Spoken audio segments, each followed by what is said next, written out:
ಸರವಿ YouTube ಚಾನೆಲ್ಗೆ ಸ್ವಾಗತ. ಕಥೆಯನ್ನು ಕೇಳುವ ಮೊದಲು ನನ್ನ ಚಾನೆಲ್ ಅನ್ನು ಸಬ್ಸ್ಕ್ರೈಬ್ ಮಾಡಿಕೊಂಡು ಕಥೆಯನ್ನು ಕೇಳಿ. ಕಥೆ ನಿಮಗೆ ಇಷ್ಟವಾಗಿದ್ದರೆ ಲೈಕ್ ಮಾಡಿ, ಶೇರ್ ಮಾಡಿ, ಕಮೆಂಟ್ ಮಾಡಿ. ಒಮ್ಮೆ ಕೈಯನ್ನು ಹಿಡಿದರೆ ಅದೇ ತಾನೇ ಪ್ರೀತಿಯ ಆಸರೆ. ಅಧ್ಯಾಯ 25. ಸರಿಯಮ್ಮ, ನೀವಿಷ್ಟು ಹೇಳಿದ ಮೇಲೂ ನಾನು ಉಳಿಯದೇ ಹೋದರೆ ನನಗೂ ಸಮಾಧಾನ ಇರಲ್ಲ. ನಾಳೆ ಮಾತ್ರ ನಾನು ಹೊರಡಲೇಬೇಕು. ಅಪ್ಪನಿಗೆ ಒಬ್ಬನಿಗೆ ಕಂಪನಿ ನೋಡಿಕೊಳ್ಳಕ್ಕೆ ಕಷ್ಟ ಆಗತ್ತಾ ಎಂದವಳಿಗೆ ಒಪ್ಪಿಗೆ ಇದ್ದರು ಕಲ್ಯಾಣಿ. ತನ್ನ ಕೆಲಸ ಮುಗಿಸಿ ಹೋಗಬೇಕೆಂದುಕೊಂಡವಳು ಇರುವ ನಿರ್ಧಾರಕ್ಕೆ ಬೆದರಿದರೂ ತುಸು ಧೈರ್ಯ ತಂದುಕೊಂಡು ಉಳಿದಳು. ಈಗ ತಕ್ಷ್ ಮನೆಯಲ್ಲಿ ತಕ್ಷಣನ್ನೇ ಎದುರಿಸಬೇಕಿತ್ತು. ವಾರ್ನಿಂಗ್ ಕೊಟ್ಟೆ ಆಫೀಸ್ನಿಂದ ಕಳುಹಿಸಿದ್ದನಲ್ಲ. ಮಧ್ಯಾಹ್ನದ ಸರಿಸಮಯಕ್ಕೆ ಅಣ್ಣ ತಮ್ಮ ಇಬ್ಬರೂ ಊಟಕ್ಕೆಂದು ಮನೆಗೆ ಬಂದಿದ್ದರು. ಆಫೀಸ್ನಲ್ಲಿ ಅಷ್ಟೆಲ್ಲ ಹೇಳಿ ಕಳುಹಿಸಿದರೂ ಮನೆಗೆ ಬಂದಿರುವವಳನ್ನು ಕಂಡು ಹುಬ್ಬು ಸಂಕುಸಿಚಿದವ ಕಣ್ಣಲ್ಲಿ ಕೆಂಡ ಕಾರುತ್ತಾ ನಿಂತರೆ ಹಿತ್ತ ಅಮ್ಮನನ್ನೇ ಕೇಳಿತ.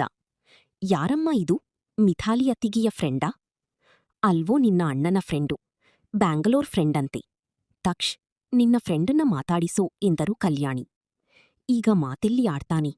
ಎಲ್ಲ ಮಾತು ಆಫೀಸ್ನಲ್ಲಿ ಮುಗಿಸಿ ಕಳುಹಿಸಿದ್ದನಲ್ಲ ಎಂದು ನಾಲಿಗೆ ಕೆನ್ನೆಯ ಬಳಿ ಒಳಹಾಕಿ ನಕ್ಕುತ್ತ ತಕ್ಷ್ ಮನಸ್ಸಲ್ಲಿ ನುಡಿದಳು. ಆಫೀಸ್ನಲ್ಲಿ ಮಾತಾಡಿಸಿದೀನಿ ಎಂದ. ನಿನ್ನೆ ಯಾಕೆ ದೇವಸ್ಥಾನಕ್ಕೆ ಇವಳನ್ನು ಕರೆದುಕೊಂಡು ಬಂದಿಲ್ಲ ನೀನು? ನಿನಗಿರೋದೇ ಕಡಿಮೆ ಜನ ಫ್ರೆಂಡ್ಸ್, ಅವರನ್ನು ಜಾಸ್ತಿ ಹತ್ತಿರ ಬಿಟ್ಟುಕೊಳ್ಳಲ್ಲ. ಎಷ್ಟು ಮುದ್ದು ಗೊತ್ತಾ ಈ ಹುಡುಗಿ? ಮೊದಲ ನೋಟದಲ್ಲಿ ಯಾರಿಗೆ ಬೇಕಾದರೂ ಹಿಡಿಸಬೇಕು, ಅಷ್ಟು ಮುದ್ದಾಗಿದ್ದಾಳಿ. ಅಮ್ಮ, ನಿನಗೇನೋ ಇನ್ನೊಬ್ಬ ಮಗ ಖಾಲಿ ಇದಾನಲ್ಲ, ಅವನಿಗ್ ತರೋ ಯೋಚ್ನೆ ಮಾಡಿದ್ಯಾ ಏನ್ ಕತೆ ಎಂದ ಹಿತ್ ತನ್ನ ಕಾಲರ್ ಏರಿಸಿ ತನ್ನ ಬಗ್ಗೆ ಹೇಳಿದ್ದ. ನನ್ನ ಇನ್ನೊಬ್ಬ ಮಗನಿಗಾಗ್ಲೇ ಹುಡುಗಿ ನೋಡಿ ಆಗಿದೆ. ಆದ್ರೆ ಹುಡುಗು ಬುದ್ಧಿ ಕಡಿಮೆ ಆಗಿಲ್ಲ ಅಂತ ಮದ್ವೆ ಮಾಡ್ಲೇಬಾರ್ದು ಅಂತ ನಿರ್ಧಾರ ಮಾಡಿದೀನಿ. ಅಮ್ಮ, this is not fair. Bro, ಅತ್ಗೆ ಜೊತೆ ಜಾಲಿಯಾಗಿರೋದು ನೋಡಿ ನನ್ ಹೊಟ್ಟೆ ಉರ್ಕೊಳ್ಳಿ ಅಂತಾನಾ? ಅದೆಲ್ಲ ಆಗಲ್ಲ ಬ್ರೋ. ಮದ್ವೆಯಾಗಿ ಕರೆಕ್ಟು 1 ವಾರಕ್ಕೆ ನಂಗೂ ಮದ್ವೆ ಮಾಡು. ಛೆ, ಈ ಫ್ಯಾಮ್ಲಿ ಡ್ರಾಮಾ ನಾನ್ ಮಾತಾಡ್ದೆ ಮುಗಿಯುವ ಲಕ್ಷಣ ಕಾಣುತ್ತಿಲ್ಲ ಎಂದು ಮನಸ್ಸಲ್ಲೇ ನುಡಿದವಳು, ಅಮ್ಮ, ತಕ್ಷಾತ್ ಬಂದ್ರಲ್ಲ, ಊಟ ಮಾಡೋಣ, ಗೆಸ್ಟ್ ಬಂದಿದಾರಲ್ವಾ? ಮಿಥಾಲಿ ತಾಯಿ ಮಕ್ಕಳ ಮಾತಿನಲ್ಲಿ ಬಾಯಿ ಹಾಕಿ ಮುಂದಿನ ಮಾತಿಗೆ ಕಡಿವಾಣ ಹಾಕಿದಳು. ಎಲ್ಲರೂ ಒಟ್ಟಾಗಿ ಊಟಕ್ಕೆ ಕೂತರು. ತಕ್ಷಣ ಒಂದು ಕಡೆ, ಮಿಥಾಲಿನ ಇನ್ನೊಂದು ಕಡೆ ತಕ್ಷ್. ಕೆಲಸದವರು ಬಡಿಸಿ ಸರಿದು ನಿಂತರು. ಎಲ್ಲರ ತಟ್ಟೆಗೆ ಬದನೇಕಾಯಿಯ ಪಲ್ಯ ಬಡಿಸಿದರಿ ತಕ್ಷ್ ತಟ್ಟೆಗೆ ಮಾತ್ರ ಪಲ್ಯ ಹಾಕಿರಲಿಲ್ಲ. ಅದನ್ನು ಕಂಡ ಮಿಥಾಲಿ ತಾನೇ ಚಮಚ ಹಿಡಿದು ಬಡಸಲು ಬಂದಾಗ ತಡೆದಿದ್ದ ತಕ್ಷ್ ಊಟ ಮಾಡತೊಡಗಿದ. ಮಿಥಾಲಿ, ತಕ್ಷಿಗೆ ಬದನೇಕಾಯಿಯಂದ್ರೆ ಆಗಲ್ಲ. ಬದನೇಕಾಯಿ ಹಾಕಿ ಎಷ್ಟೇ ರುಚಿಯಾಗಿ ಅಡಗೆ ಮಾಡಿದ್ರೂ ಅವನು ತಿನ್ನಲ್ಲ ಎಂದಾಗ ಮಿಥಾಲಿ ಸುಮ್ಮನಾದಳು. ಎಲ್ಲರೂ ಅವರವರ ಪಾಡಿಗೆ ಊಟ ಮಾಡುವಾಗ ತಕ್ಷತಲೆಯಲ್ಲಿ ಒಂದು ಯೋಚನೆ ಹೊಳೆಯಿತು. ತನ್ನ ತಟ್ಟೆಯಲ್ಲಿದ್ದ ಚೂರು ಪಲ್ಯ ತೆಗೆದು ಯಾರೂ ನೋಡದೇ ಇರುವುದನ್ನು ನೋಡಿ ತಕ್ಷತಟ್ಟೆಗೆ ಹಾಕಿ ತಲೆ ಬಗ್ಗಿಸಿ ಊಟ ಮಾಡತೊಡಗಿದಳು.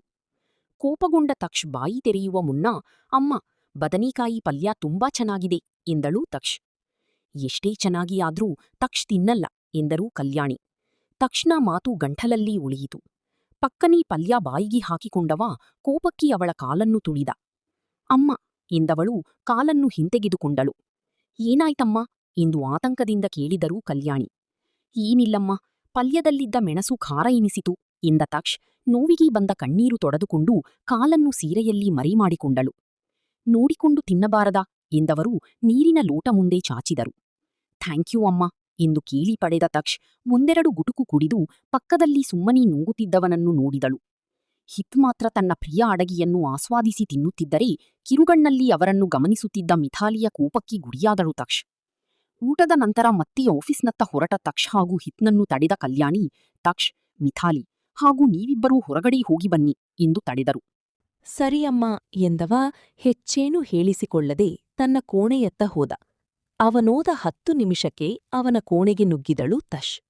ಮಿಥಾಲಿ ಕಲ್ಯಾಣಿಯವರನ್ನು ಇನ್ನಷ್ಟು ಬುಟ್ಟಿಗೆ ಹಾಕಿಕೊಳ್ಳಲು ಅವರೊಂಟಿಗೆ ಇದ್ದರ ತಶ್ ತಕ್ಷಣ ನಿದ್ದೆ ಕದಿಯಲು ಅವನ ಕೋಣೆಗೆ ನುಗ್ಗಿದಳು. ಶರ್ಟ್ ತೆಗೆದು ಹ್ಯಾಂಗರ್ಗೆ ನೇತಾಕಿದ ತಕ್ಷ್ ಫೋನ್ ಹಿಡಿದು ಮಾತಾಡಲು ನಿಂತಿದ್ದ. ಬಾಗಿಲ ಸಾದ್ದಾಗುತ್ತಲೇ ಪಟ್ಟನೆ ಕರೈ ತುಂಡರಿಸಿ ಹಿಂದೆ ತಿರುಗಲು ಅವನಿಂದಿಯೇ ನಿಂತಿದ್ದಾಳೆ ತಶ್. ಮುಡಿಯಿಂದ ಅಡಿಯವರೆಗೆ ಅವನನ್ನೇ ನೋಡಿದ ತಶ್. ಈ ಕರಿಕೋಟ್ನಲ್ಲಿ ತುಂಬಾ ಮುದ್ದಾಗಿ ಕಾಣ್ತೀರಾ ಪತೀರಾಯರೇ? ನಿಮ್ಮ ಭಾವಿ ಪತ್ನಿಯಾಗಲು ಹೊರಟವರೆಗೆ ಆಗ್ಲೇ ನಿಮ್ಮ ಮೇಲೆ ಅನುಮಾನವೊಂದು ಬರುವ ಹಾಗೆ ನಾವು ಮಾಡಿ ಬಂದ್ವಿ. ನನ್ನ ಜೊತೆ ಆಟ ಒಳ್ಳೆಯದಲ್ಲ ತಶ್ವಿಕಾ.